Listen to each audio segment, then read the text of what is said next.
আসসালামু আলাইকুম।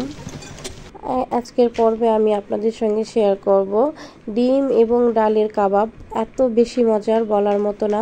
কাউকে দিলে এটা বুঝতেই পারবে না এটা ডিমের কাবাব নাকি মাংসের কাবাব। আর এই আমাদের বাচ্চারা কিন্তু ডিম খেতে চায় না, ডালও অনেকেই খেতে চায় না। তো দুইটাতে যেহেতু প্রোটিন, বাচ্চাদের জন্য কিন্তু খুবই উপকারী এই খাবারটা।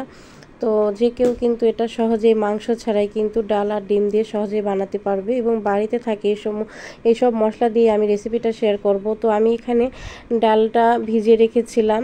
তো এখন আমি ডালটা সেদ্ধ করতে দিব। এই জন্য ডালের মধ্যে একটু পরিমাণের আদা বাটা, একটু রসুন বাটা, একটু হলুদ গুঁড়া আর দিয়ে দিয়েছি একটা তেজপাতা দিয়ে পরিমাণ মতো পানি দিয়ে আমি ডালটা ভালো মতো সেদ্ধ করে নিয়েছি।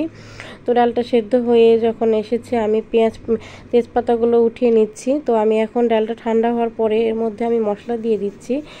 হাফ চামচ আদা বাটা, হাফ চামচ রসুন বাটা দিয়েছি, পেঁয়াজ দিয়েছি কুচি করে কেটে নিয়ে, আর লবণ স্বাদ মতো দিয়ে দিচ্ছি।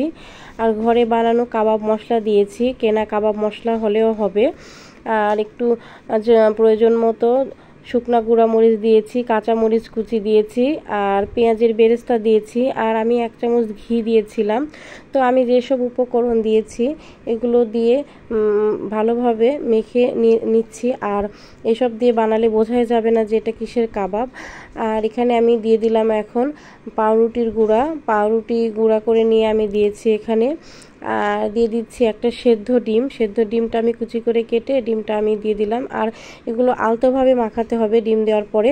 আর বাইন্ডিংয়ের জন্য আমি দিয়ে দিচ্ছি এখানে একটা কাঁচা ডিম।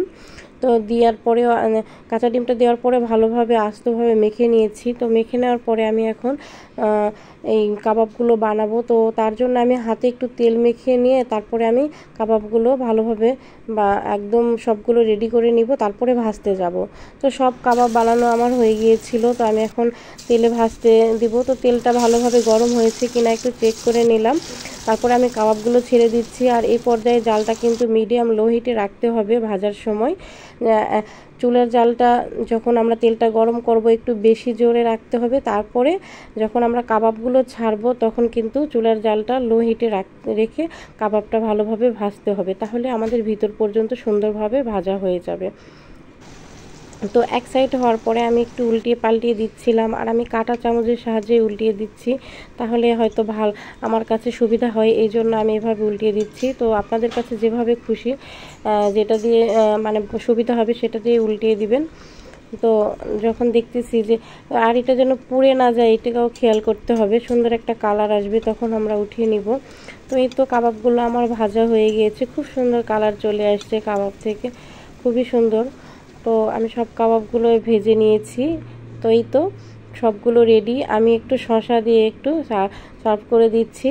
তো খুবই মজার, কিন্তু একদম কেউ বুঝতেই পারে নাই যে এটা কিসের কাবাব বানিয়েছি, ডালের নাকি মাংসর। খুবই মজার, আপনারা একবার হলে ট্রাই করে দেখবেন। আর আমি যেসব মশলা দিয়েছি এই একটা মশলাও বাদ দিবেন না, যদিও ঘি না থাকে তেল দিলেও হবে।